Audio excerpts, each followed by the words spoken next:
تخيل معاي أنك تشاهد النبي صلى الله عليه وآله وسلم وتجد فرصة وحيدة لتأخذ نصيحة واحدة من النبي صلى الله عليه وآله وسلم، وهذه النصيحة تأخذ بها في كل حياتك، فتذهب إليه وتقول: يا رسول الله أوصني. فيقول لك عليه الصلاة والسلام: لا تغضب. هل كنت تتوقع هذه الإجابة؟ السؤال: ما هي أهمية كظم الغيظ؟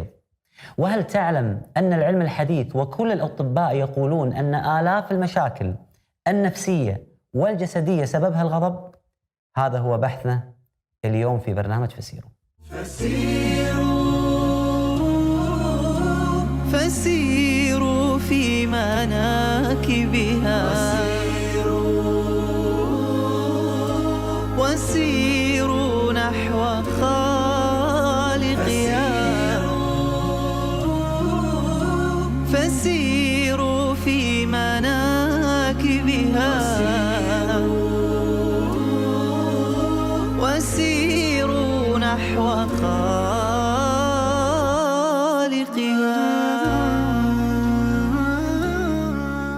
When anger gets out of hands, it gets out of control, and it affects the person themselves, but also it affects those people around them, and is very destructive. When we get anger, the brain change, and that makes difference in our body.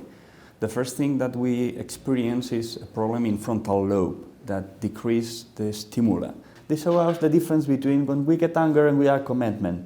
When we get anger, you know, the medial frontal lobe, there is no any stimulation, you have a stimulation in the amygdala. That's what explains how we get anger. We cannot go down sometimes. You increase and increase being anger and anger. في الآونة الأخيرة ظهر مرض خطير في الولايات المتحدة الأمريكية يجهله كثير من الناس. هذا المرض يسمى بالترجمة بالاضطرابات الانفجارية المتقطعة IED، ويسبب هذا المرض الخطير انفعالات فجائية عنيفة جدا غير مبررة. وتقول الدراسة أن 10 مليون أمريكي مصاب بهذا المرض.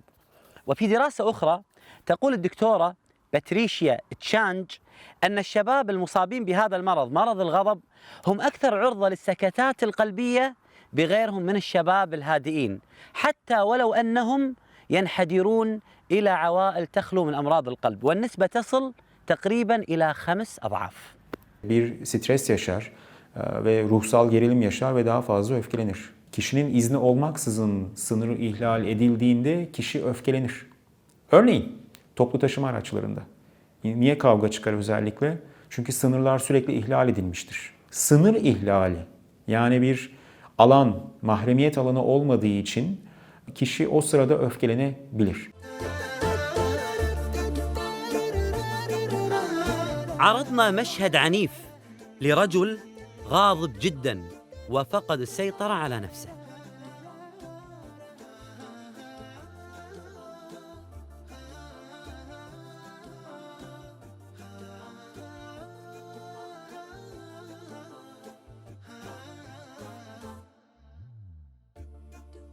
Oh no.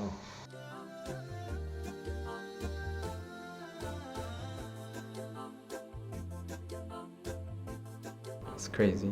Like, the guy is so violent. It was disgusting. Creepy. Without control. This guy is a very violent guy.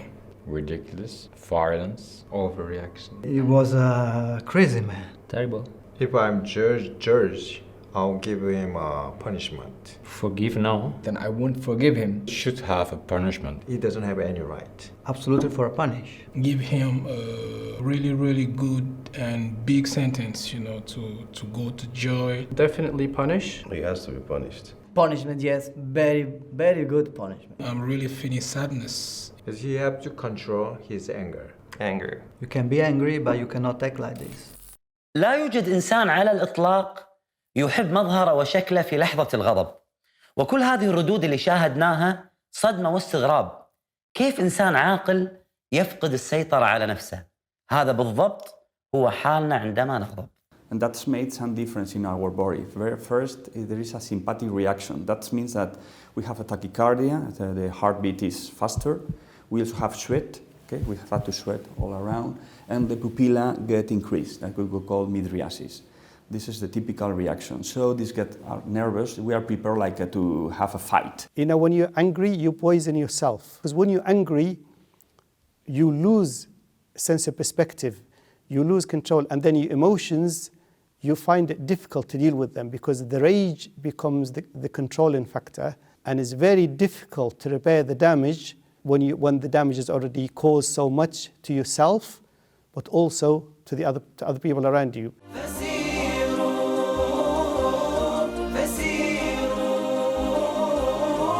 People who get anger faster, they have lost connectivity in the brain. So we can see normal people from people who get anger faster. من جمال التشريع الإسلامي أنه حذر من الغضب ورغب في كظم الغيظ والعفو عن الناس. قال الله سبحانه وتعالى: والذين يجتنبون كبائر الإثم والفواحش وإذا ما غضبوا هم يغفرون.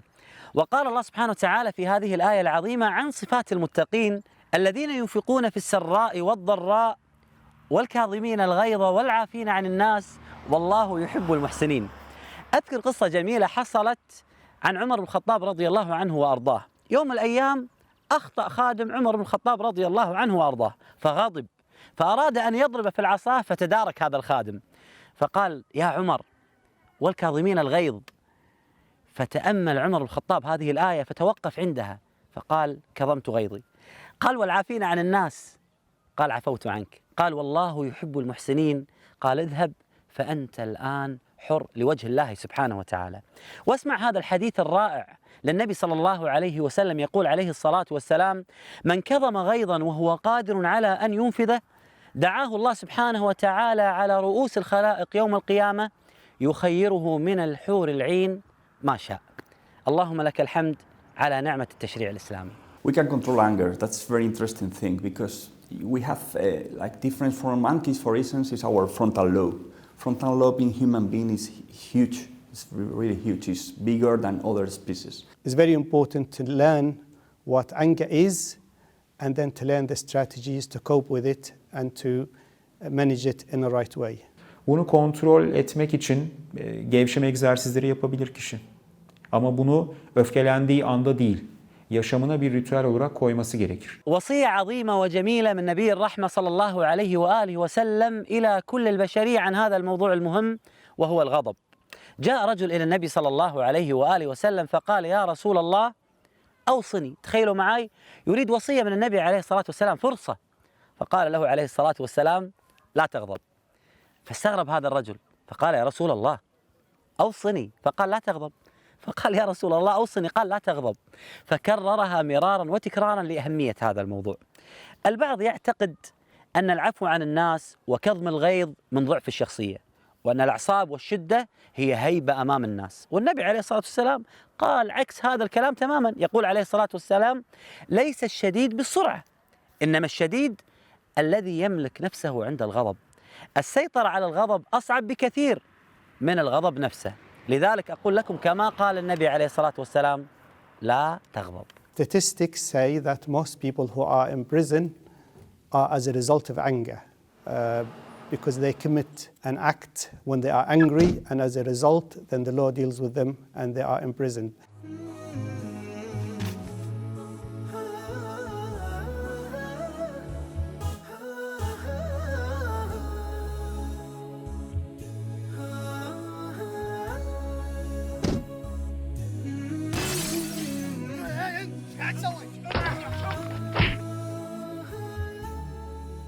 When you are angry, the worst thing is to feed it. No? You feed it with the other person or the situation. The way to calm down, to go to normal situation, is to avoid the stimuli, to go out of the stimuli.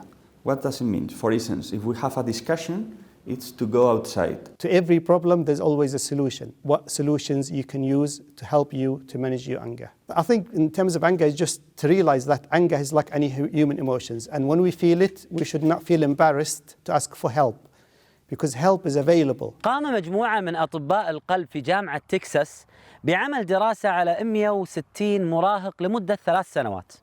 وبينت هذه الدراسة أن المراهقين سريعي الغضب هم أكثر عرضة للسمنة من غيرهم الهادئين. والسبب في ذلك قال الدكتور ويليام مولر، وهو رئيس فريق هذا البحث، أن الغضب يسبب اضطرابات في الأكل مما يسبب بذلك مرض السمنة. To be angry is very interesting because there is two different theories that is like evolution theories. You can get anger because of the brain and you can get anger because of the body. That's what explains that when you get anger, you get tachycardia and you start to move and you get more anger and you get more sweating and it goes to the brain, to the body, and the body reflects in the brain. So to try to cut this feedback is quite interesting. So like trying to rest, close your eyes, breathe slowly, not to move all the time is going to change this part. That is the part of the body, and this could modulate the brain. So I think this is another way where we can change this. Changing the brain with cognitive thing or changing the body like trying to be rest. طبيب القلوب محمد صلى الله عليه وآله وسلم علمنا خطوات جميلة ورائعة للسيطرة على الغضب. منها الاستعاذة بالله من الشيطان الرجيم. إذا غضبت استعذ بالله من الشيطان الرجيم. الثانية توضأ، لا تستغرب، فعلا اذهب وتوضأ في لحظة الغضب، سوف تجد نفسك بإذن الله هادئ. الأمر الثالث غير حالك. يقول عليه الصلاة والسلام: إذا غضب أحدكم وهو قائم فليجلس، فإذا ذهب عنه الغضب وإلا فليضطجع أي ينام. وهذا ما أثبته العلم الحديث مثل كلام النبي صلى الله عليه وآله وسلم. فكان دلالة التفكير بقلب ملؤه التكبير، وبالتسبيح والتهليل رقى حقا إلى مولاه. فكم في الكون ما يحوي وفي الملكوت ما يطوي، فذاك الله منشئه بديع جل ما سوى.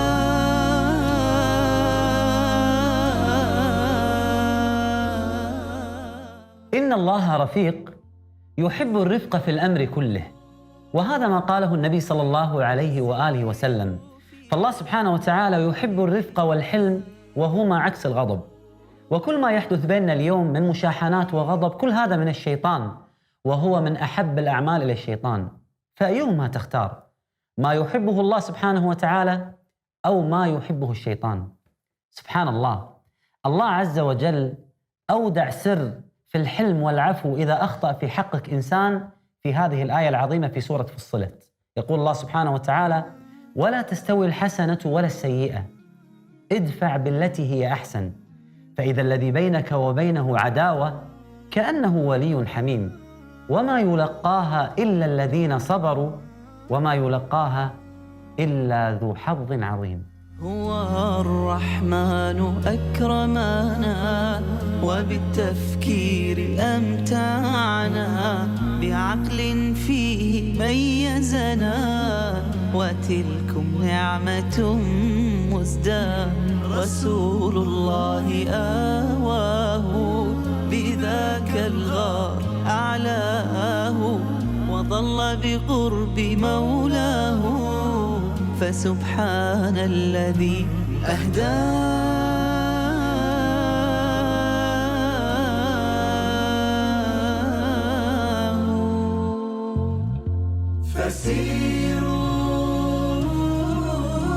فسيروا في مناكبها، وسيروا نحو خالقها. فسيروا في مناكبها، وسيروا نحو خالقها.